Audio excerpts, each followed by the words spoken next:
All right, first off, Andy, just tell me a little bit about how this year has gone for you. Obviously, you were out in Oregon this past summer, but entering your senior year at IU. Give me kind of the timeline from then until now and what this season looks like for you, big picture. Well, yeah, the end of last track season ended very well with the NCAA championship and then getting fourth at the trials, and that was all super exciting. And then kind of took a little break after all that, and came into the cross season feeling pretty ready to go. Was in pretty good shape all year. Felt like the cross season was going pretty well. The best I had felt in cross country yet, probably. But then I got hurt at the regional meet and wasn't able to compete at NCAAs. So that was kind of a bummer. And basically, since then, I took about 5 or 6 weeks off. And now I'm kind of just getting back in shape, looking to kind of, I'll race this weekend actually for the first time, or first big race, I guess, just kind of see where I'm at, race a mile, see how I'm feeling. But basically I just want to progress from last year, see if I could defend my title in the 1500, maybe make the world championship team since I was fourth at the trials this year. Hopefully I could get top 3. Take me back to your running career when it started. I mean, were you a little kid that was interested in running, or did that kind of come on late? Because when you made huge strides in your running, it seemed like from like your junior year to your senior year at Leo. Yeah. Well, I did start fairly young. I started in 6th grade, but it wasn't necessarily the love for running as more just a love for sports. I played soccer and I wrestled, and going into 6th grade, the only sport they let 6th graders compete at Leo in was cross country. And so I normally played soccer in the fall, but soccer was in the spring in middle school, so I was like, I'll try this out. And I was okay, pretty good in middle school, and then I got hurt.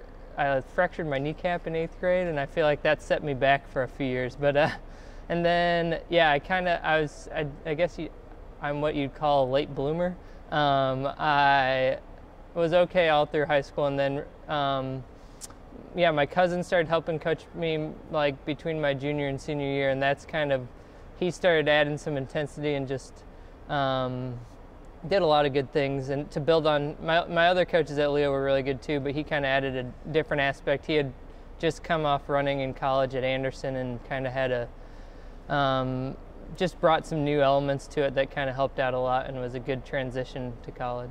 So kind of your running career began by default in a sense, because it was the only sport that you could do at the time. Right, exactly. And I guess my love for it started to grow more and more as I continued in the sport. Originally it was just kind of to do something, and even at the beginning of high school I wasn't super motivated. It's not like I wasn't putting as much time as some of the better athletes were into running, because I was kind of all over the place on what I wanted to do. I still loved soccer and I still wrestled.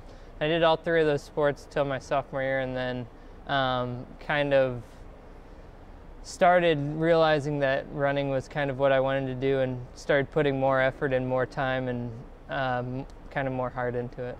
Was that what was kind of flipped the switch? Because you had a nice junior year, right? But then your senior year come out, you finished 6th in Terre Haute in the cross country, and then parlayed that into a state championship at the 3,200 meters.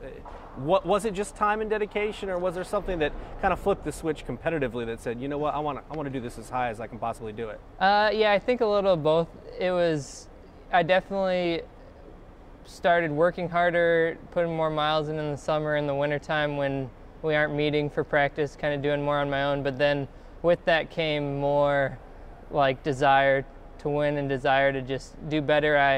I think earlier in high school, I kind of felt like I was kind of a middle tier runner and didn't have as much confidence in myself. But then as I started to realize I could do this and do it at maybe a higher level, my confidence kind of grew, and with that, just a better times, and just it made me more competitive when I was able to do those things. Yeah, in an interview, I forget who it was, I read it online, you mentioned that, coming out of high school, even though you had the state championship, your PRs weren't really that astounding to get to a Big Ten level. Right. So what do you think it was that Coach Helmer and the IU program saw in you that said, you know what, this guy down the road, his PRs aren't great right now, but he can be really solid down the road? I think that my senior year is when they saw some things. They contacted me after the state cross country meet when I got 6th, and were basically like, look, where you're at right now, we'd let you walk onto the team. We're not sure if you'd contribute right away. They were just honest with me. That's how Coach Helmer is. But they're like, we'll give you the chance, basically. And then that was right before the track season started my senior year. And then basically with each meet, I was getting better and better and better, dropping. I think I dropped close to 40 seconds in my 3200 my senior year. So as they saw that, I think they just saw a lot of potential there, and just knew that if I could do that in one season, that I could probably do a lot more with college training and what they did here. What is it about the mental makeup of a distance runner that you have that's allowed you to have the success that you've had? I guess just this competitiveness. I think a lot of it has to do with my wrestling career early on. Distance running and wrestling might not seem like they're that much alike, but both require a lot of toughness, I think. And I wrestled since I was like 6 or 7. And I think that gives you a lot of toughness, and then just have to be willing to be in pain for a long time, I guess. So I've learned to do that, and you just have to learn to relax and enjoy it, and just be willing to go through all those things and be willing to kind of embrace all that. And so it's been a learning process all the time. But with each progression, it becomes like more exciting and more fun. So it becomes even easier to embrace the challenges, I guess. Tell me about the finish of the 1500 meters this past year. You and the guy from BYU. What's going through your mind the last 100 meters?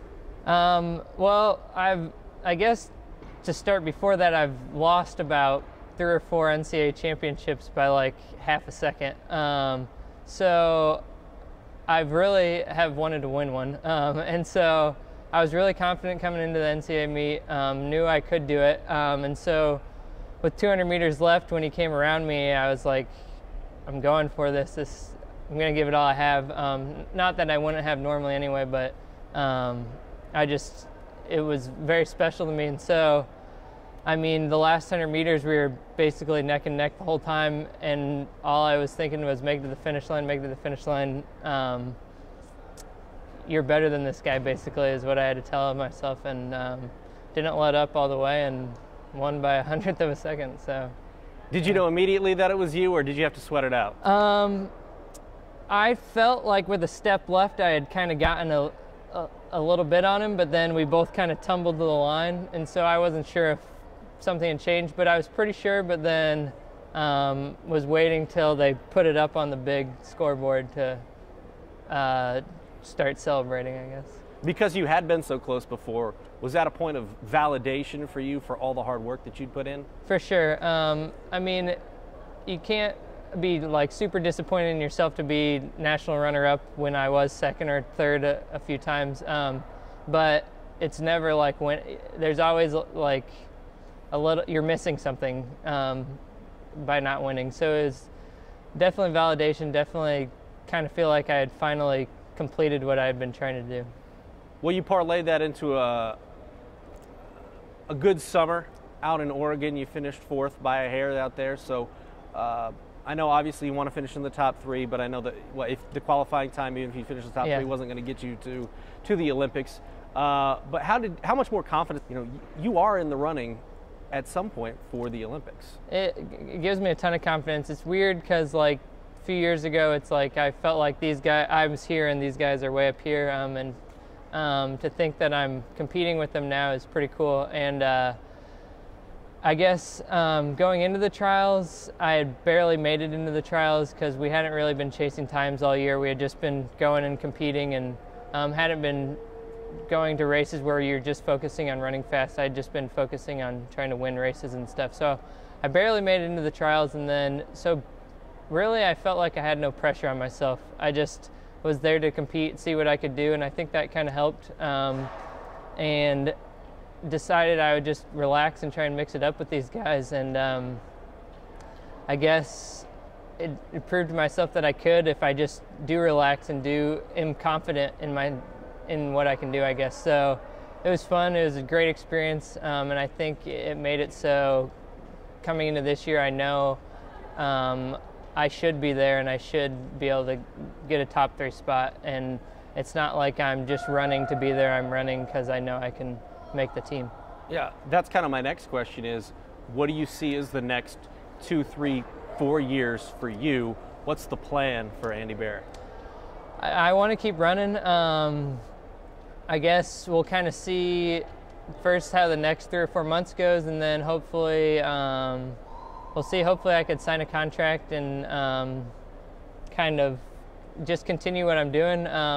Seems to be working out really well with Coach Helmer, so I think there's a good chance maybe I'll stay with him. I guess him and I have to kind of sit down and talk about what we're going to do and see what kind of opportunities open up, but I definitely think training for the next 4 years is kind of my plan. Hopefully could make the team in Rio, or for Rio, I guess. That's probably my main goal for the next 4 years, but then just keep competing well in the short run. I would like to go do some big races in Europe, hopefully over the summer, and just stay competitive the next 4 years. Have you surprised yourself in your career? Definitely. I mean, I always try and set my goals high and not sell myself short in that way. But even then, sometimes I've progressed faster than even I kind of thought was like this really hefty goal. And so it's exciting, and that's why I'm trying not to place any more limits on myself. Even like in the next few years, I know I can make an Olympic team, and I know I can make a world championship team. I just have to have the confidence and put in good training, and it'll happen.